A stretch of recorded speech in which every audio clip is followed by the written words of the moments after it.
అందరికీ నమస్కారం. వీధి కుక్కలు ఓ పసికందును పీకుతున్న ఘటన నిజామాబాద్ జిల్లా బోధన్‌లో సోమవారం అయితే కలకలం రేపింది. చెట్టు కింద నిద్రపోతున్న 10 నెలల చిన్నారి మీద శునకాల గుంపు దాడి చేసి దారుణంగా చంపేశాయి. బోధన్‌లో సోమవారం రాత్రి చోటు చేసుకుంటే మంగళవారం అయితే ఈ విషయం వెలుగులోకి వచ్చింది. అసలు ఎక్కడ ఏంటి అన్న విషయానికి వస్తే నిజామాబాద్ జిల్లా బోధన్‌లో ఓ మహిళ యాచిస్తూ అందరిని అడుగుతోంది. ఆమెకు 10 నెలల కుమారుడు ఉన్నాడని, కొత్త బస్టాండ్ ప్రాంతంలో సోమవారం రాత్రి నిద్రపోతున్న బాలుడిని ఆమె ఓ చెట్టు కింద ఉంచి పని మీద బయటికెళ్ళిందని. కాసేపటి తర్వాత వచ్చి చూస్తే చెట్టు వద్ద కుమారుడు కనిపించడం లేదు. చుట్టుపక్కల ఎంత వెతికినా ఆచూకీ దొరకపోవడంతో పోలీసులనైతే ఆశ్రయించిందట. అయితే మంగళవారం ఉదయం కేసు నమోదు చేసిన పోలీసులు రంగంలోకి దిగారు. నెల క్రితమే బోధన్ తట్టికోటలో ఓ చిన్నారిని నోట కరుచుకొని వెళ్లిన ఉదంతం అంటే కుక్కలు మరొక ముందే ఈ విషాదం అయితే చోటు చేసుకుందనమాట.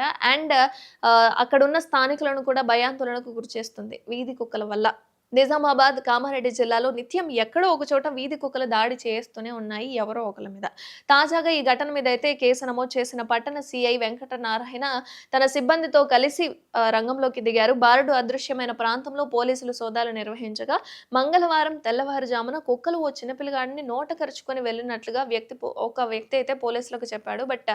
అతను చెప్పిన ప్రాంతాన్ని క్షుణ్ణంగా పరిశీలిస్తే అక్కడక్కడ మాంసపు ముద్దలు కనిపించాయట. ఇవి చిన్నారి అవయవాలుగా గుర్తించి వాటిని సేకరించి బాలుడిని కుక్కలు చంపేసి పీక తిన్నట్లుగా అయితే నిర్ధారణ చేసేశారు. అనంతరం దొరికిన మాంసం ముద్దలను బోధాను ప్రభుత్వ దవాఖానకు తరలించి చిన్నారిని వీధి కుక్కలు పీక తిన్న ఘటన వెలుగులోకి రావడంతో బోధాన్లో కలకలం రేపింది. అంటే ఎక్కడ ఏం జరుగుతుంది అన్న అంశం మీద అందరూ భయాందోళనకు గురవుతున్నారు. వీధి కుక్కల బెడదతో అల్లాడిపోతున్న స్థానికులు తాజాగా ఘటనతో వణికిపోతున్నారు. కాగా ఇటీవల తట్టికోడు ప్రాంతంలో ఓ బాలుడిని కుక్కలు కూడా మెడ పట్టుకొని వెళ్తుండగా అడ్డుకున్న గర్భిణితో పాటు పలువురి మీద దాడి చేసిన సంగతి కూడా మనందరికీ తెలిసిందే. ఇది కూడా చాలా హల్చలైంది.